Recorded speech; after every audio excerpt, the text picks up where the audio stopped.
So with our lovely Miss S, ready cuteness? So with Sadie, we've been warming up with, again, a couple little find its. She does love her flirt pole. So we also have her lovely little neighbor, Miss P, who's also would love to come back out, but she was just out a few moments ago.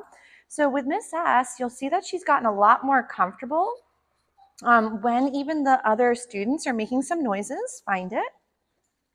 So right now we're just warming up with a little bit of this loose leash walking. And I want her to, anytime she kind of notices the noise, I might even go ahead and pair it with a little yes and feed. So the reason behind that is I want Miss Lovely to start thinking that novel friends start to equal the bringer of the good, not always, let's say, apprehension or over arousal. So remember, whenever your babe is having a little bit of a harder time, I do like to go right into working some of those gorgeous find its for Miss Lovely. So Miss S is doing a really nice job going and engaging with the environment. And then from there, reorienting back into my space. Yes. So a lot of this, view it almost like this is the foundation to building in, obviously, oh my goodness, chewing, to building in some loose leash walking, and then to also build in engagement on you from the environment. So that little piece of cheese, she said she didn't chew it, so she just ate it whole and she had it come back up again. So right here, this is very, very nice sort of focus on me versus the environment. So she's definitely gotten so much more comfortable with the novelty that is the classroom outside of you guys coming.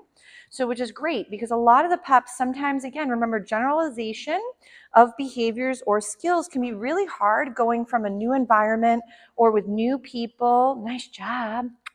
So we want Miss S to start thinking that novelty doesn't always have to be uncertainty or, again, a little threatening or too exciting. Nice. Good job, cuteness. So I want to go from working some of this engagement into working again a little bit with some of those pattern games. So I know we worked on them earlier. So let's say, for example, one of my favorites is that up-down game. So let's say your puppy is sometimes watching you, but you can't quite tell, are they looking at me? Are they looking at my eyes? Are they looking at my snack hand? So you could always, oh, she's dripping. She says, these snacks are scrumptious. So I like to, in the beginning, let's say I have my food in my hand. I'm going to put behind my back. And the moment, yes, she looks at me, I'm going to go ahead and feed and lower it to the ground. The benefit of, again, doing the up-down is that it gets your puppy to hone in on you, yes, from the environment. And the down position of going down to grab the food and then reorient to you allows the dog to play again. If, again, she's doing really well with the up-down, yes, you could go ahead and start doing this in different parts of your home and start to help her generalize. Yes. So, but remember, if pattern games seem very comfortable, that's a great way to build confidence and resilience, yes, in an environment where things constantly are sometimes changing or affecting your babe's behavior because of their comfort range. So right here, we're going to do a little bit with the ping pong. So I'm just going to put the leash on my elbow so I can just be, again, two hands available. So right here, she's looking at me. I go, yes, and I toss the food to the left or the right. Then we're going to see if she reorients to me, gives me eyeballs. And again, I might move around to help her. So right here, yes, and then feed for that. So I don't really care if she's right in front of me. In the beginning, I just want to generalize, yes, that the moment she looks to me, good things happen and we can start the game again. She's like, that maybe is delicious, not sure. Yum. So right here, we might wait for those little eyes. Right here, we might go, oh my gosh, what a smart girl. So she heard the woo from the other pup, and then she was able to hone in on me because now she's starting to realize that new dogs barking could also equal good stuff coming from my handler. So right here, yes. So this is the ping pong game where she's bouncing back and forth in the environment. So anytime she looks at me, I go, yes, and I feed the floor. You can, of course, go and ask for eye contact, get a look, get some focus on you. Right here, if I start to lose her, I might do a little kissy noise and then feed for the reorientation back to me. So, but I want to work on, again, some of those other skills where she was working those lovely U-turns. So remember, we want to use a lot of these skills before you need them. So right here, we're going to go into a little U-turn, and I'm going to feed for that little change in direction. Remember, if the only time we ask for these skills are in the hard moment, your babe is going to start to potentially associate U-turns where here comes the strange new dog, or here comes the strange new person, or whatever trigger it might be. So make sure that about 80 to 90% of your practice is without being paired with something spooky. So right now, this is gorgeous. Miss S is hearing the woo-wooing, and she'd rather keep working my game than, for example, going and getting flustered by the novelty. So obviously, as we're practicing, you could also then be working a little bit with this front and bringing her into your space from in front of you. Ready? So if it's easier, start with her in front. And she's like, oh my gosh, we dropped it. That's right. Find it. So you would start with your beauty in front of you, and you could lure her into the front of your space. So then that way, as you're busy walking, and let's say, oh no, here comes a distraction, I could go front and bring her into my bubble to regain her attention or re-hone her in on something else. So right here, we're just meandering. Yes. So I want to, again, keep a nice rate of reinforcement. Remember, the rate of reinforcement is going to help your babe, one, stay comfortable and oriented to you, because if there's a lot of time between food, that equals a lot of time to either get lost, overwhelmed, or distracted in the environment. So she's like, ooh, slimy. So if in the beginning we're going, again, shorter intervals between each snack, as your puppy becomes more mature, more comfortable, you would extend the time frame between each interval. So if I'm feeding every few seconds or every few feet that we take, we would then start to extend the time between those intervals. But in the beginning, I want it to be attainable, so I don't want to make it too hard. So again, front, and we can go into a little sit, and then yes to feed. So don't worry if it's not the prettiest dance move ever. The main goal is that you're getting orientation back to you. So right here, I'm feeding for that. Nice. Great. So right here, lovely little turn in direction, feed. Then we could go again. Ready? Front. Get into a little sitting. Yes. And then I can go grab another tidbit. Good job. Miss S is really doing a very nice job. She's giving a lot of beautiful eyes, so I'm going to feed for that. Nice. So sometimes remember, you can feed just for the things you want to have happen again, but you also want to feed sometimes like a feeling. So if, let's say, hearing a dog bark is a little overwhelming, I know I've mentioned in the past in classes is the Spotify playlist that you can find on Spotify. There are some that are, again, dog desensitization playlists. I am not saying that you go right into like aggressive dog barking and try to play that while she's in your house working skills. But you might want to start off with something that, again, is benign, maybe wind chimes, and you start pairing wind chime noises at a very low volume where she doesn't seem flustered or overwhelmed or too jarred by it. And then from there, you'd want to start pairing the practice of fun with you, or the fun that games that you might be playing, or even just doing some practice with Find Its, and then start having those new noises be the bringer of the good. And then you can start to rotate through other novel sounds that could be more challenging for her for down the road. So again, we do a little front. Nice. Smart girl. So again, we'll do another little front. Good job. So, but remember, if we're not getting engagement, it either means that the environment is so stimulating or so overwhelming that the dog can't function. It could also be that they don't understand what we're asking since they don't speak English, like I mentioned earlier, or Spanish or Swedish or whatever. So I would highly recommend to make there seem value in the weird things we're doing. So remember, food is very motivating for some dogs. Play is more motivating because obviously we did play with her last time. So you will want to at times, oh, there's a snack stuck on the floor. So you will at times rotate through different things your babe finds reinforcing. Remember that the dog is the one who decides what is reinforcing, not us. So even if we're like, oh, well, couldn't we just pat her because, you know, that might be enough for reinforcing. Remember that nobody works pro bono. And if you do, it's very nice of you, but it's not for the long haul.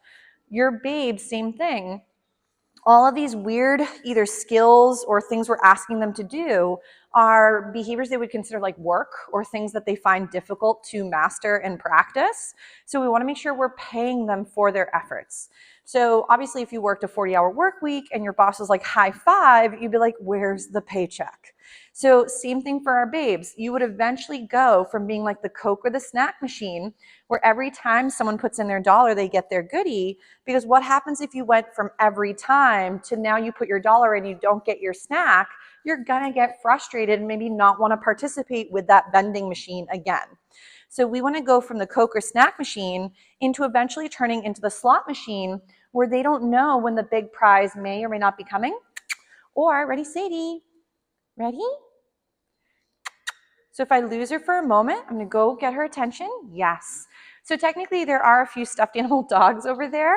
My little one has a rocking chair dog, and then one of the other dogs is one of my dogs I use in the reactive dog class. So he's a little Jack Russell, but she likes to play with them sometimes while we're here.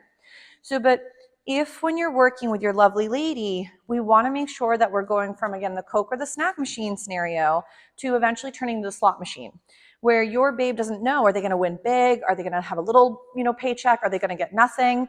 But intermittent reinforcement is eventually where we do end up going.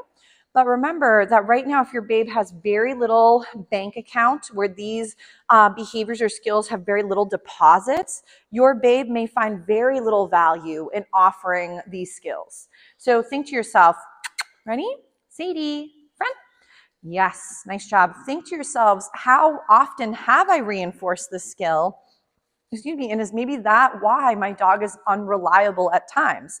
Remember that even though your babe is, let's say, doing an amazing sit in the kitchen, can they offer a sit in the living room, in the kitchen, in the hallway, down in the, in the cellar, whatever it might be? If your babe is only specifically, yes? That's okay, you don't have to finish. She was having a peanut butter and jelly sandwich. So if your babe is unable to practice generalization of skills, that means that a lot of times behavior tends to only happen in certain smaller or softer environments. So remember, it takes your babe a lot of generalization, which is a lot of good reps and practice, yes, while also working under threshold. So if your babe is always really overwhelmed every time you step outside, there's no way you're going to be able to help them generalize some of these skills. Oh, find it. Unless we start to figure out, how or where does my puppy feel safe, and then build on that. So this is really pretty. So remember, if they're not taking food, if they're unresponsive to skills, then you're also not setting them up to learn. You might just be actually setting them up to fail, but then become really good at that type of failure. And at times we could also be what's considered flooding the dog with information. So flooding normally tends to be a negative thing. Well, technically all the time. So flooding yourselves or a dog with information is typically trying to force them to get over something by setting them up with the thing they find really hard and just forcing them through it. But the dog might actually be shutting down or exploding because of the setup. So we really want to stay away from flooding, because that just turns into learned helplessness, where your dog just gives up. So no matter what they said is really hard or trying for them, we do it anyway. And it starts to create a really bad rapport with us, but also the environment and the things we were trying to make them feel better about. So with Miss S, she's really doing a gorgeous job with her up-down game, her ping pong game, reorienting to me from the environment. So like, let's say again, I didn't get her right there, beautiful. But let's say Miss S didn't respond. I would then walk down my leash and help her. So let's just pretend she's down at the end of her leash. She's distracted. I'm going to walk down my leash so she can't get further away. Then from here, regain my puppy's attention and bring her away from whatever could be hard. But I want to sort of go ahead and work a few other little lovely skills with our gorgeous gal. But she's been doing a really nice job. So her comfort range has definitely blossomed. Her ability to bounce back from some of the novelty, both visible and at times audible too. But remember, if she is still having a hard time with something, I would really recommend for Miss S, if you can, my sensitive dog class. So that one is a great option for puppies to adult dogs to seniors, because what we do is we work with each individual family and dog to their ability within a classroom, but each puppy is behind a barrier and they can't see each other. So we're then building up these foundation behaviors of some of the ones we've already touched base on in Doggy Day School. But then we're going to go ahead and slowly include, let's say, things they find a little difficult. We always do it well under your puppy's threshold so that we can work on counter conditioning and some behavior modification, but in a way that's safe and comfortable for your dog. So it's getting more fluid with feeling differently towards something that would have originally equaled woohoo, excitement, anxiety, or frustration. So that one is the reactive/fearful introductory program. And there is one, I believe there's still a few more spaces, but no pressure. There's a program that's due to start in June. And that could be an option for our little lady, but of course, no worries if your summer plans are crazy and busy with your littles. So, but I'm gonna give lovely Miss Ash, she dropped her cheese, a little breather. And we'll work on a few more skills. Ready, cuteness? Nice job. So we'll give her a little break from this one.